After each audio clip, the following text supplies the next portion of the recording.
Bro, listen. Never in my life associated the word boring with baseball. We know what's up. Me? Yeah. Famous? Yeah. And I'm like giddy over there smiling like, we're about to win this shit. Did everyone give you crap? Give me a good, host story. You know, I'm not picking it up. We both love the game. We talk about it every day. Can't get enough baseball. Having some popcorn, you're fooling around your phone. I'd have to wait in line for 3 hours. Hang on, because it's about to be a wild ride. There's no human being on the planet who I rather talk to right now than John Schreiber. Fact. I appreciate it. Yeah. Have people been calling you, screaming at you, 8 Mile, walking down the streets of Kansas City yet? No? No, they haven't. Okay. In case people don't know, I will forever say that I invented the nickname, the only nickname for John Schreiber, which is 8 Mile, because he's from Michigan. And by the way, excellent job by your state for the NFL draft. I don't know why people go to it. I don't know what it is. I can't. I was Round of watching applause. It. Yeah, applause. Round of applause for Detroit. Would you have gone to that? I mean, would you have gone to that if you didn't have to pitch in the Major League Baseball game? Probably not, just because of the traffic. It's crazy. It was nuts. Like, I don't understand. Maybe the cameras made it look like worse than it was. But how could you're like a half mile away standing in a bunch of people waiting for a pick to happen? Yeah, what'd they say? It was like 275,000 people or something like that. Yeah. Well, celebrate your Detroit Lions, correct? Congratulations. Yeah, Detroit Lions. Forward down the field. All right. Well, it's been a while since we last talked. You switched teams. But one thing has been constant since we last talked, and I don't care. I'm not big into jinxes. I'm going to tell you that right now. One thing that's constant since we have last talked is that you still haven't given up a run. Correct? Is that correct? No, I've given up a run. Oh, shoot. You did? Oh, all right. Well, you haven't given up a lot of runs. So anyway, you're doing very well. Congratulations. Thank you very much. All right. So do you, first of all, that day when you were traded from the Red Sox to the Royals, that was a crazy day. Let's talk about that. Let's talk about the art of getting traded. Like, holy mackerel. I mean, you kind of you've seen guys get traded, but you've never been in the middle of it. Take me through it. Let's go. Let's get the behind the scenes. First of all, was Netflix there? They might have been. I can't remember. I mean, I think they were still there, but you weren't focused on the boom mic, no? No, not at all. No. Well, so take me through it. Let's go behind the scenes.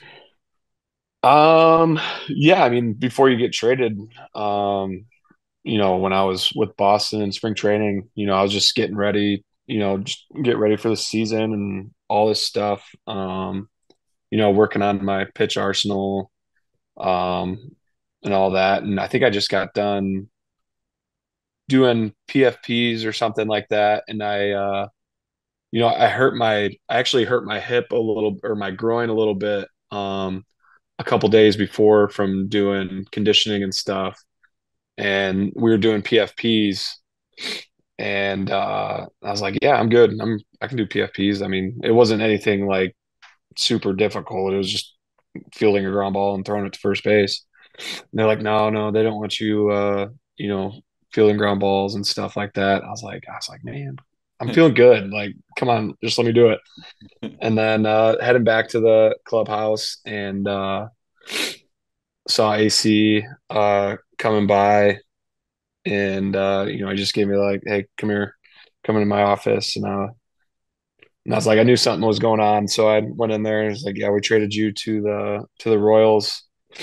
And obviously it's whenever you get traded and you've been there for a couple of years, all those guys, and it's a little emotional just because you've been knowing those guys for a couple of years and all that stuff. And You know, and then obviously go back home, and then it's just straight chaos trying to get the family and the house all packed up, you know, where we were renting, to get them back home to Michigan and stuff like that, and then getting over to Arizona and meeting all new faces and all that. So, but yeah, ever since coming over to Kansas City, it's been awesome.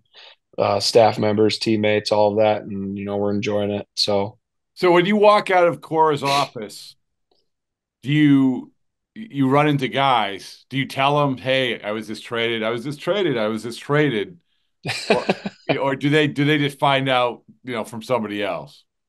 yeah, I think everybody just starts whispering, you know, when that happens, you know, Yeah, just when anybody gets traded, like, hey, he went into the manager's office and all yeah, this, like because you weren't trying to going to keep get it. cut. I mean, you weren't getting cut. It was first of all, it was really early. Second of all, you were good. So it's like people are like, what did you do? You stay out too like why are you going in the manager's office? What's going on? Right, right. But yeah, after, you know, you get out of the office, you're like, hey man, I just got traded. Like, best of luck this year, all that stuff. So gonna miss you and all that. So, but yeah, Well, it gets around the clubhouse pretty quick. yeah, and then like you said, then the chaos ensues. You have to get your family, you have to get to Arizona, a whole nother spring training. You had said something in passing that was interesting. You're like working on your repertoire. Maybe you didn't say that, but that's what I heard. Um, Yeah. yeah, so a big part of talking, even when you were there in camp, it was, there was obviously a new pitching coach in Andrew Bailey. There was a new regime and everything else. For you, what was the thing that they had already sort of sent you down the path of changing even a little bit? Probably my two seam and changeup. Um, you know, in years past, I was trying to pronate, just trying to pronate a lot on my two seam and changeup to try and get movement on them. And, they told me to, you know, just throw it like a fastball, and whatever, you know, the seams are coming out of your hand, it's just going to generate the movement, naturally. So that's kind of what I've been doing, this year with the two seam and changeup. So And it's actually been, you just carried it over, like you just kept yeah, on just, doing. yeah, just carried it over. And it's actually, the movement on my sinker and changeup it's been producing a lot more movement, in years past. So I've been really happy with two seam and changeup this year. So when you, this is another thing that I always find interesting. When you go to so you have a new regime come in, they tweak that. Now you go to another organization, and what do they say? Do they just say, "Hey, we like your nickname, we like your fiery attitude on the mound, and we like the way that you pitch. Just go get them"? Or do they say, "Hey, listen, we see that you do this. Maybe you can prioritize that"? Have you changed anything since you've been with the Royals? Not too much. There's just like, you just go over and meet with the analytics and pitching and that whole department. And I mean, it's an ongoing process on trying to improve, you know, every pitcher's, arsenal and mechanics. So, when I went over there, it's just we went over all the pitches that I have, and you know what I can improve on more, and all that kind of stuff. So, you know, for me, like, just all of it you can improve on. So like slider, cutter, change up, two seam, location, mechanics, all of it. So for me, it's an ongoing process, to try and, you know, just improve everything every day, and not only improve it, just maybe just keep it consistent, every game. So, that's just been the main goal, you know, with the Royals this year, is, just going over every outing and making sure, you know, everything's coming out, the way we want to, and all that kind of stuff. Are you the best that you've ever been? The best that I've ever been, I don't Yeah. know about that. Come on. I think there's always something you're doing better than the year before, or something you're doing worse than the year before that you can improve on. So I think there's definitely some, aspects and, things that I'm doing better now than I was previously. So, whether that be pitch sequencing or, mechanics or anything. So I think sequencing right now, I'm doing a lot better than I was before. So yeah, All right, so let's geek it out. How are you doing better sequencing? good. I added the cutter this year for lefties, so I'm doing a lot better job of what pitches to throw to left-handers and what counts. So I think I'm doing a really good job against left-handed hitters this year, and that's something I'm really excited about. Yeah, because that's What's the always something most I've always wanted to work on. what's the most fired up you've been in your time with the Royals? What game? Um, oh man, there's been a few already. So, All right. I mean, but this is so this is the thing, though. This is the thing, John. we were in Detroit. Yeah. We're just coming out of Detroit here, so I got fired up, pretty good. In the eighth inning on the first game we played on. Got pretty fired up when we played the Mets. So there's been a couple, But this and is the thing. I think those two, I think the hitters got a little pissed off at me too. So Oh, really? Oh, I like it. I like it. But this is the thing is that even for your teammates, it's like you're a pretty even, seems like you're a pretty even keel guy, and then you become lunatic. So it was like yeah. when you get over there, they're like, oh, whoa, well, what's going on? Yeah, I mean, you see, I'm never trying to show up hitters. It's I get fired up and I'm an emotional. The situation, I'm going to get emotional about it just because it's a big situation. Usually, when I get fired up, whether it's guys on or if I strike the side out in late innings or whatever it is, it's big for the team. I'm trying to, we're trying to win a ball game, and I'm trying to help us be in the best position. So. So when you look at this is a cliche question, but I don't care. You look at do you follow the Red Sox? Yes. Yeah. I mean, I always see, how some of the guys I played with have been doing and all that. So, Okay. All right. You follow the I gotta be honest with you. Like when you left, I was like, wait a second. There's a guy out there that looks exactly the same as you. who's Like that? Weiser? Weissert. It's like Weissert. He has the same arm slot. He has a beard. Not exactly. You're taller than him, I think. But Yeah, I think a little bit. yeah, but yeah, I'm like, did they do this just because they're trying to make us feel better about leaving behind 8 Mile? What's happening? So No, no, Greg, he's an awesome pitcher, man. I mean, you've seen it when he was with the Yankees. He's got really good stuff. His slider's really good fastball. I mean, he's a good pitcher. So, yeah. Speaking of which, did you realize how good Slayton was when you saw him? I had no idea. I didn't That's get to fair. spend too much time. No, that's I didn't get to fair. spend too much time seeing him pitch. So, Yeah, he was a Rule 5 guy. I mean, I don't blame you. You worrying about yourself. And do you ever look at this is another trade question.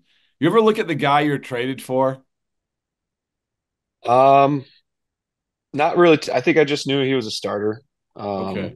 But that's about it. You remember his name? I can't remember. It's all right. You're in the zone. You're in the zone. What, you're moving on. I mean, come on. Speak, speaking of which, when you go to the Royals, congratulations. Congratulations on going to a really, really good team, it seems. Did you realize how good they were when you went there? Yeah, I knew how good they were. I've seen it in the past couple of years when I was with Boston, we've played them. Um, the guys they have in the lineup, they already had the past 2 years. You can tell those guys are gonna be good and are good. Put together good ABs. Every time I've pitched against them. And they're hitting the ball really well this year too. So I knew coming over that it was going to be a good team. The acquisitions that they got in the off season, and I was really excited to get get over here. So Who was the guy that was better than you thought he was, or you maybe didn't even know about? I don't know. I don't know. You don't know? No, I mean, everybody's great over here, man. Oh, So everyone's nothing. this, Yeah, this nothing is but like high this is like praise. Nothing you're but not high breaking down praise. you're not breaking down the Detroit Lions I draft. mean, I'm terrible. I'm terrible. I'm not gonna. I'm not gonna throw anybody under the rug or No, any. no. And You think I was trying to tell anyone? No, I wasn't like phrasing it No, that I know, way. I know. No, I know. But it's like I don't. So I'm pretty bad at trying to put words together. So, Well, okay. so I don't Who want to dig myself into a All right. hole by. But Who is all right? Let's go with the big dog. Let's go with Bobby Witt Jr. Okay, like yeah, this is a guy who everyone knew he was good, right? Tell me, playing with him every day, what is the thing that maybe we don't even appreciate as much as we should about him? That's a better man, way. That's by the way, that's a better way of phrasing it. I'm doing a better job now. So there he's you go. Bob's a real deal, man. He's a really good. Obviously, he's a really good player. Not only that, but he's a great teammate, great person. And it's funny because yesterday he made a really good play, and I was just joking around in the bullpen. I was like, man, they should probably restructure his contract because I mean he's incredible, man. He's been really fun to watch. Playing with him. Um, so yeah, I mean, I think people don't understand how good he is. That's the thing, yeah, you yeah. know. He's And really good. yeah, I mean, it comes somewhat with playing in Kansas City. I mean, nothing against Kansas City, but I think even some people, when I say, "Hey, congratulations, I'm playing for a really good team," people are like, "Oh, Kansas City." But first of all, the record suggests that you guys are really, really good, and you're good. You're a good team. Like Yeah, that's it. yeah. That's it. We're good, man. Yeah. We got good chemistry. Good players. I think it's all around just the right formula for a good team. So it's really exciting, and I'm really excited. So What is the biggest change? I know I'm going down the list of the things that are popping in my head. What is the biggest change of playing and living where you were before compared to now? um, just going from the city to the Midwest that I'm used to. I mean, when you go to a big city, you're obviously going to have the traffic and all that kind of stuff. And when I go back home after the game, it's like way less traffic than in Boston. Quiet neighborhood that we're living in too. So it's something that I'm used to. So it's really nice. We're really, me and my family are really enjoying it over there, and so You landed in a good spot. I'm not going to lie to you. And by the way, if you like, I could make another campaign for you to make the All Star team. You said another campaign. Yeah, Yeah. yeah. I mean, you're in the I mix. mean, I mean couple months away, so It's never it's a too. long ways This is away. why it's called a campaign. It's like you have to start thinking of this right now. So I'm just looking at. Yeah, okay. You had one game where you gave up a run. So what? Doesn't matter. It doesn't. I mean, your ERA as we sit here is 0.69. Like it's like that's. I think that's worthy of a campaign for the All Star. You should have made it before, man. You should have made it. I appreciate 2022. it. Yeah, yeah. Well, Chris Martin should have made it last year too. He So should have made it last year. Yeah, I absolutely. So, do you have any questions for me? Because you've left us all behind. It's a sad day. A lot of people were sad when you left. Nothing against David Sandlin, who you were traded for. By the way, that's the guy you were traded for. So, but I knew the last name. I couldn't remember the first name. That's why I didn't say. that's well. There's one that there's a Sandlin that pitches for the Cleveland. It wasn't. That's why I didn't say it, because I didn't want to mess up. I hope that maybe I'm messing it up. I don't know. But but yeah, so it was sad. It was sad that you when you left. But I'm happy that you landed where you are. I'm happy that you're doing well. And everybody follows anytime anyone's. I mean, I've talked about this with a bunch of guys who've been traded. It's you're leaving your guys behind, which is sad, right? But a team wants you. I mean, this is a thing, is that Yeah. teams don't trade for guys sort of like guys who like, okay, you know what? Especially put it this way. I'm phrasing this wrong. The way that teams build bullpens now, John, is we're going to claim a bunch of guys and hope that they're good. It's very rare that a team trades for a guy, allocates resources to trade for a guy to be like high pitching, high leverage situation. So that's how much the Kansas City Royals thought of you. You know what I'm saying with that? Yeah, and you know, when that trade went through too, that's what I was thinking too, and it really meant a lot to me, that they traded for me, because like you said, it makes you feel wanted.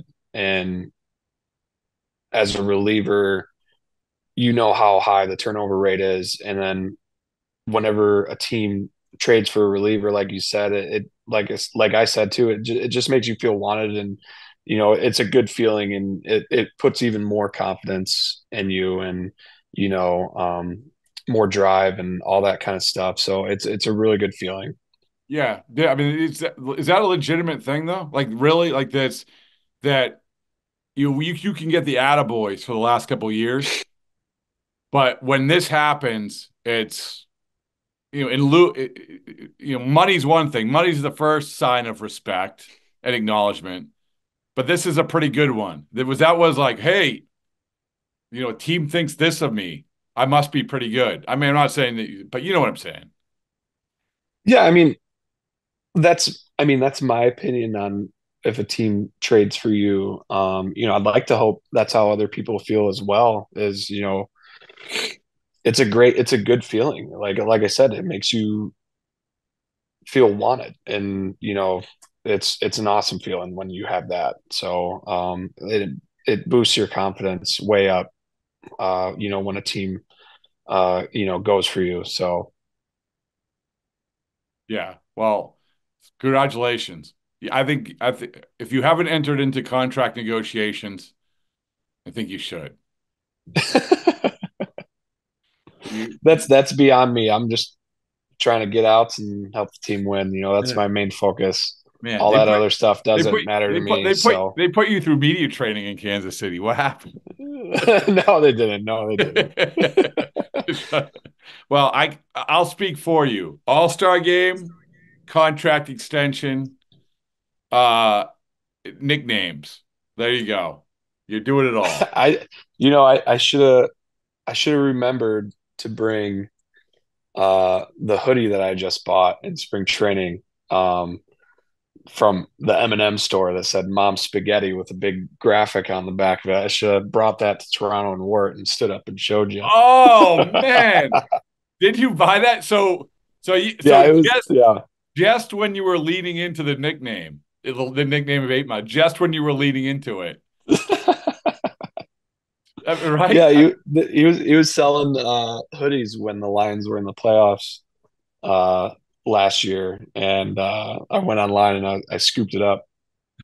That is awesome.